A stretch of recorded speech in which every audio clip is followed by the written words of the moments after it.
Hello and welcome once again here to the RDS. The next focus for us here in our look at the BT Young Science and Technology exhibition is, well, technology. We're going to see some of the young students, see what they're doing and see what trends are really impacting them and what's likely, because of them, going to impact the rest of us in the years to come. Joshua, finally, I got somebody with a drone. Tell me, why in particular should we care about your drone? My drone is to prove the concept that any student in the country can design and build a drone that can be used in search and rescue operations. This is a cool thing. You actually built this yourself from scratch, right? Yep.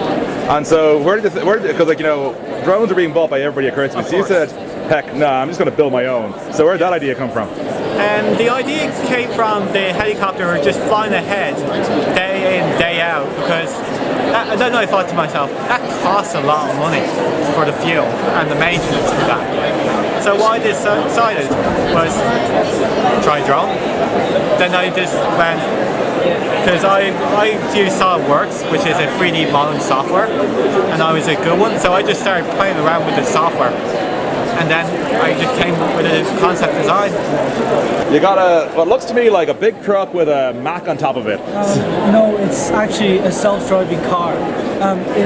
So hang on, sorry, we've got to start again. So you've got we've got some cool stuff here. You come here with a self-driving car, and I'm guessing you're not even old enough to drive.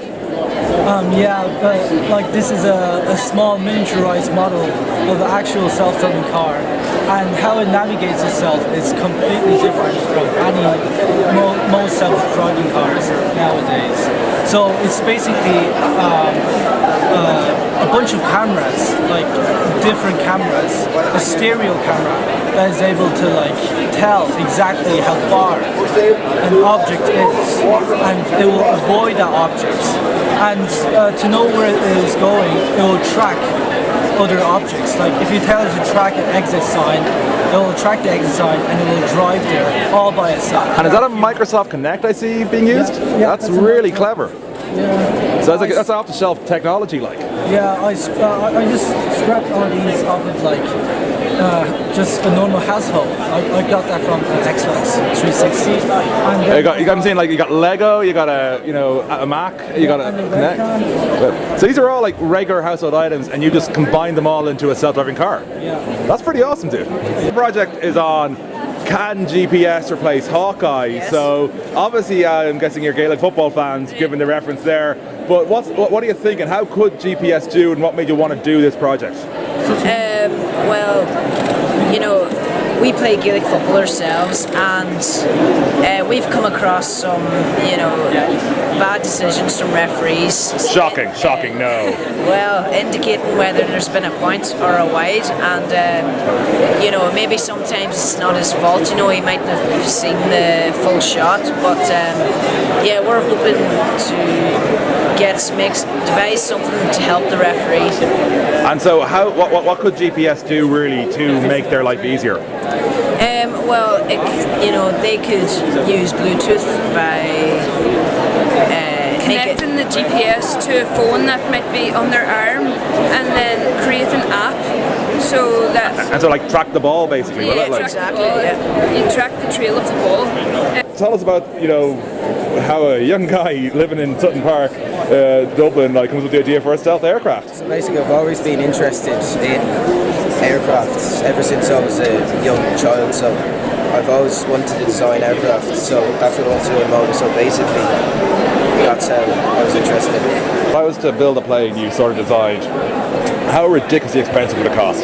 I've calculated the cost about 640 million, but that's for one unit. But once that is built, and once you pay that money, it's actually very cheap to operate because of its aerodynamics and its large fuel capacity and its engine system. It has a very low fuel consumption, and it has a lot of features that reduce engine wear, reduce engine power work rate. So maintenance doesn't have to be that high, and fuel consumption is very low. So it's cheap to operate. You've got a door which will open before I get to it.